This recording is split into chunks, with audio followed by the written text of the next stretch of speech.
I've been a software engineer for close to a decade now, and my worry has never been if I'll land this job or that, if I'll make enough money, if I'll get to a certain income level.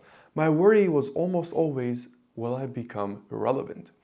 You see, even when I was much younger and I was learning things at a fast enough rate, the older I got, I started to realize that the world around me was changing way too quickly. Technology was advancing way too fast. More and more people were getting into CS. And at a point where you don't understand how fast AI is improving, where people can't even keep up with the changes, it felt like the walls were closing in on me. And I had a certain amount of time to really make it, else I would become irrelevant for eternity. Because there are people smarter than me, better than me, way more individuals competing for the same roles. And even with all the offshoring stuff that was happening, right, I thought, okay, I will just simply become irrelevant as time goes on because there's only so much I can learn. I have only so much room in my brain. And after talking with thousands of you, I realized that I'm not the only one that shares this exact concern. Most of you don't necessarily fear being fired and don't necessarily fear not making enough money. You fear become irrelevant, which is what gets you the fear of becoming fired. Because if you get fired, you're afraid you won't find another job, which has to do with becoming irrelevant. So what I want to do is, in this video, I want to specifically talk about why you feel like you're becoming irrelevant as a software engineer in this day and age, and what you have to do about it to actually become successful such that this thought doesn't even come across your mind anymore. Now, for those of you who don't know me, welcome. I'm Bago. I wrote my very first line of code back in 2016 in MATLAB. I was part of a robotics team, spent about 2 years there, went on to win the regional competition. After which, I went to UCLA during my summer, you can call it a summer break, but essentially what it was a summer internship at UCLA studying the human consciousness. After UCLA, I went to NASA as a computer engineering intern. After NASA, I went to the private sector, working for Fortune 500 as a software engineering consultant. Now, when I started working as a software engineering consultant, I was still a junior in my university year, and I also got the junior consulting position. In 3 years, I went from junior software engineer all the way to manager, one of the fastest, essentially, promotions in the corporate ladder that I've ever seen. And then I quit to found my own firm, AB Analytics. This is what I still run to this day, alongside Code to CEO, where I help software engineers, just like myself, essentially get to where I got to. Now that that's out of the way, what I want to do now is sort of discuss why, first and foremost, many of you feel like you are becoming irrelevant in this day and age. If we take a look back to 2022, November 30th, that's actually my birthday, but also when ChatGPT came out. It was during this time where I had already founded my company, and when ChatGPT came out, in my mind I thought, this is going to change the world. The sooner I get used to this, the sooner I start using this, the better it's going to be for me. And as a result, I started diving into it. I am someone who considers myself relatively up to date with AI. The technology, the tools, I don't just learn about it, I use it every single day. And yet I myself have trouble keeping up with what's being released, keeping up with what to use, when to use it, and how to use it, right? I have to do a variety of tests. I have to rely on some of my employees to give me the feedback that I need to. And I only wonder if it's a regular person who's not even running a business, who has to focus on their 9 to 5, has to focus on these things, where their main concern isn't AI, how behind are they, right? So the point I'm trying to make here is, you feel irrelevant, or you feel like if you get fired, you're not going to get hired again because of how fast technology is changing. And it's not necessarily the changing of technology itself, it's the adaptation of it as well. Even during the Industrial Revolution, the adaptation of the factories and the printing machine and the printing press, and all these tech didn't get adopted nearly as fast as it is doing right now.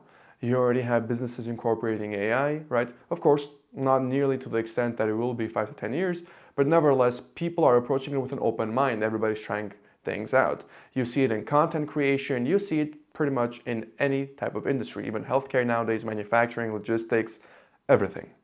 So as a software engineer, when you notice that, okay, AI is advancing this fast, regular people are able to code apps without even needing to learn anything about software engineering, not even needing to know about big O notation, right? Not needing to know about any algorithms, none of that. They can just simply go on Lovable or Cursor or use Cloud Code to just make something up. Sure, maybe they can't make a full stack application with all these things like a CRUD app, but nevertheless, they can still make something and they can still sell it because you've seen people do it whether you've been on Twitter or X, whatever you want to call it, or wherever you've just seen the news, right? Case in point, technical skills has become a commodity. More people now than ever before have access to the same coding abilities that we as software engineers were essentially revered for. We thought, wow, like I know how to code. Back in the day, it was really cool. People used to ask me, I remember, oh, like you were a software engineer, right? So can you hack and stuff and like do all this thing? Of course, that's what people thought, and you kind of felt cool for that. You're like, wow, okay, like I'm a software engineer, I know how to code. People think it's this crazy superpower. But now, the meme is that software engineers are sort of like the McDonald's workers now. Everybody always makes these memes like, oh, if you're graduating with a CS degree, and then underneath it, it's you're gonna go work at McDonald's. That's because coding has become so commoditized that software engineers don't really have the same credibility nor authority as they used to have. At least not in the same manner. And I'll explain in the second phase of this video why I said that. So essentially what you have is a world who now, especially if you're from the United States, who values, at the end of the day, it's capitalism, right? Whose values outcomes, results above everything. And if somebody can get the same results or better without necessarily having to go through the same education you did, without having to do everything that you did, the market is simply going to go for them. And a consumer doesn't care if the software was made by a software engineer or not. All the consumer cares about is if that software solves their problem, solves their pain point. And if it does, they're not going to say, oh, but this wasn't built by a software engineer. Oh, but this might have some security issues or whatever. Most individuals are not going to take a look at it at first glance. They're going to use it. If a problem comes up, then they're going to go about voicing their concerns. But initially, at this stage, what you now have is a software engineer, even myself, 10 years of experience, somebody else with better business acumen, with, let's say, better business knowledge, can go in, create an app, market it and sell it and make a lot more money than I ever can, right? For example's sake. As a result, many of you feel like you are becoming irrelevant. Whether it's due to the offshoring to other countries, whether it's due to AI advancing, whether it's due to regular people now being involved in sort of your quote-unquote niche, you are becoming increasingly more concerned and really doubting why you got the degree, why you did everything that you did if this is what the world was going to come to anyways. Now, this is all natural.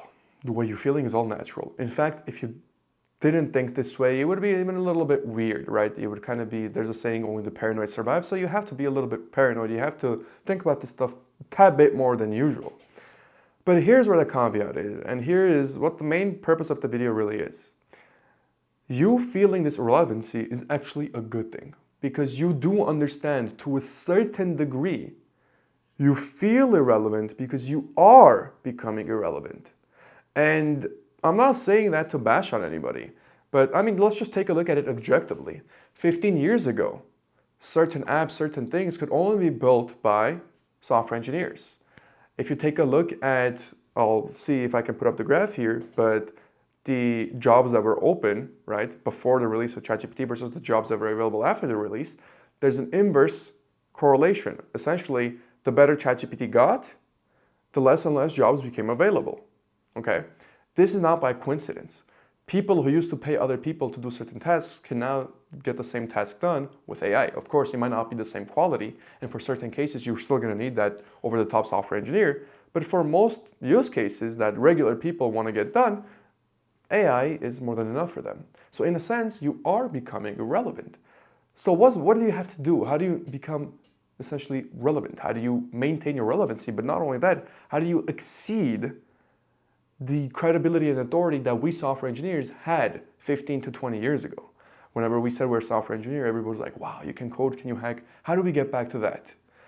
Now, essentially what that, back in the day, how you had that like hacking thing, like, oh, you're a software engineer, can you hack my phone or do this? The same exact excitement, the same exact authority and credibility is now behind the software engineers who can connect what they do to business outcomes, okay? What I mean by this is, and this is fundamentally what this entire video is about, is that to maintain your relevancy as a software engineer and to even become increasingly more relevant as time goes on, you have to understand how to connect the work that you do to business outcomes. This is extremely difficult for a software engineer, and I know it because I am one, and I have coached hundreds of software engineers at this point. It's the way we've been taught to think things about problems. We're very logic-oriented people. Even when we take a look at a problem, we think in pseudocode, right? We split it up into bits and pieces and we do it one by one, building up from the ground up. We love to take on difficult problems. We love to take on difficult challenges. We like to do things that are not maybe as easy. We like to rack our brains on certain things.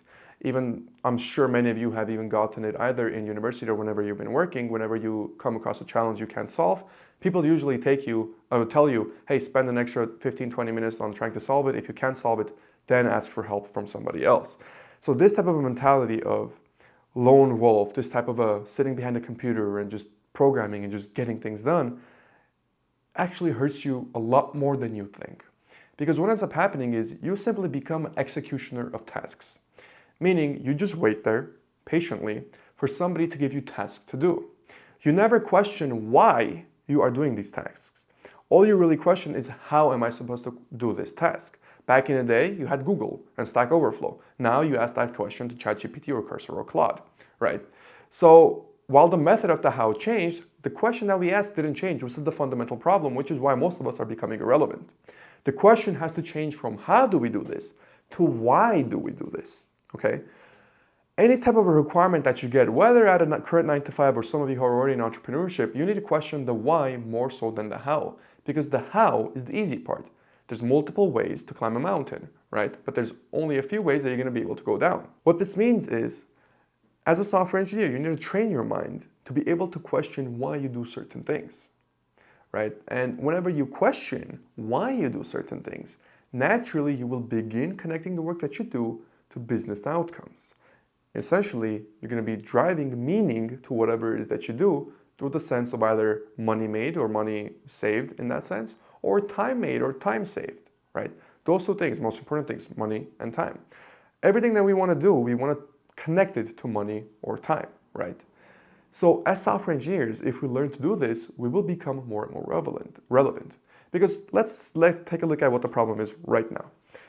What many of us are facing as software engineers, that is first, lower compensation, 2, fewer jobs, and 3, I would say there's a higher probability that you're going to get fired because of you becoming irrelevant. All these 3 things. The only way to fix these 3 things at once is to become somebody who will get paid more for what you do, who will not be fired because you are not replaceable in that sense, and you'll be someone who people will actively hunt for from the perspective of, come work with us. Whether you're going to be an employee, whether you're going to be an employer, right? Either ways, you want people to be able to chase you. The only way you're going to get to that point is if you fundamentally understand the divide that exists naturally between technical and non-technical people, which is why I say if you're able to connect the dots between whatever you do and whatever the business wants, right? Connecting it to business value, you'll be able to understand the technical and the non-technical, and you bridging that gap is where you want to be as a software engineer. Because the further we progress into the future, take a look at where everything is going. AI is increasingly advancing. Technology is advancing, adaptation is advancing, but there's a subset of individuals who are so far behind that they don't even understand what is really to come. Even with the way AI is making progress, most software engineers have a hard time keeping up. Imagine the regular folks. So the most important job in this world is going to be that of a consultant, a software engineering consultant. A software engineer who understands the business outcomes, who can connect the technical to the non-technical, and who can explain to the non-technical individual what this tool is, whether you're talking about AI, whether you're talking about software, not only what it is, but why it exists, how it's important, and what it can do for them. That's the fundamental difference. If you place 2 software engineers in a room, and I've seen this time and time again, one, we can call him the 10x developer, right? The crazy, talented level genius who can do anything in seconds, versus the other, who might be less technically adept, but has a better understanding of how to connect what he does to business outcomes, and understands how to speak the non-technical lingo, let's say. This second person will be a lot more successful. And you see this time and time again. When you take a look at most of the founders in this world, let's take a look at the most recent ones, right? That got crazy levels of success. Cluely, Cal AI, all these vibe-coded / AI slop type of apps. And even if you go back in the day of Facebook by Zuck, all these software, it's interesting to see that the CTO or the individuals who worked on these software were a lot more technically adept than their founders. And you'll probably be saying, well, yeah, obviously that's why they're the CTO. But keep in mind that most of these founders also come from the background of a software engineer. It's not like they're just business people that suddenly became software engineers. No, they were first software engineers. Bezos was first a computer engineer. Zuckerberg was a computer science student, right? Musk was also an engineer. All these students were engineers before they became business people. Meaning, what they did was they were able to connect whatever they were doing to a business outcome to gain that money and attention. And in time, they used that same exact money and attention to hire people smarter than themselves in the technical aspect. And they were the brain of the company. So this is where the future is really headed. At its really points, to kind of summarize everything that I'm saying is, you are feeling irrelevant because you are becoming irrelevant. That's objectively true. To maintain your relevancy and become even more relevant in the future, you have to understand the non-technical mind, meaning you need to be able to connect your technical outcomes to the business outcomes, right? Direct transition, what you did here, what did it do for the business? You need to be able to bridge the gap between technical and non-technical individuals, primarily as a consultant. So there's a study that also came out recently, I think an MIT study that said 95% of all AI projects that are being done have a net negative ROI, which means they're not actually doing anything. Only 5% were actually providing some type of an ROI for the businesses. So this is a prime example. This isn't a software engineering issue. This isn't a lack of technical skills issue. This is an issue of a lack of a consultant being present and saying, hey, do you really need this software? Do you really need this technology? And if you do need it, what is the best way to go about doing it? It's not about the execution, right? It's not about the how. It's obvious that the how is there. People are able to do the how. It's about the why. Why do you need this? Do you even need this in the first place? So if you're a software engineer, if you can understand to always ask the why and truly know the answer behind that question, you will be extremely relevant no matter what day and age it is. Because as long as you can connect what you do to business outcomes, and as long as you can talk the lingo of a business owner, a non-technical individual, and really explain technology to them in a sense that they understand, that is all you need. No matter how many people AI replaces, no matter how many people get into CES, no matter how many jobs that are available, as long as you know these three things, you connect your outcomes to business outcomes, you can explain essentially the technology to non-technical people, and you become that bridge between technical and non-technical, you will always have a place in this world. Whether you want to go the employment route, whether you want to go the entrepreneurship route, this will make you essentially the most relevant software engineer on the planet, because this is what everybody's looking for. And let me say it this way, there is no shortage of good software engineers. There's always a talented developer somewhere. There's a developer who's really good at coding. They might have okay communication skills too. But I mean, you see Musk and all these guys hiring people that are paying $100 million salaries for, right?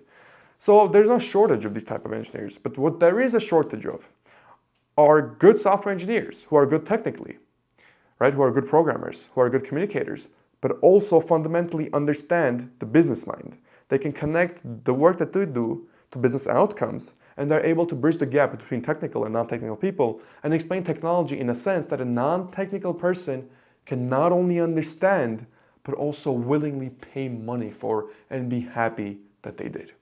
So hopefully you enjoyed this video. If you did, please drop a comment down below, let me know what you think. And if you have any questions whatsoever, leave it down below. I'll try to get to it in the next day or so. As always, thank you so much for watching and have a good one.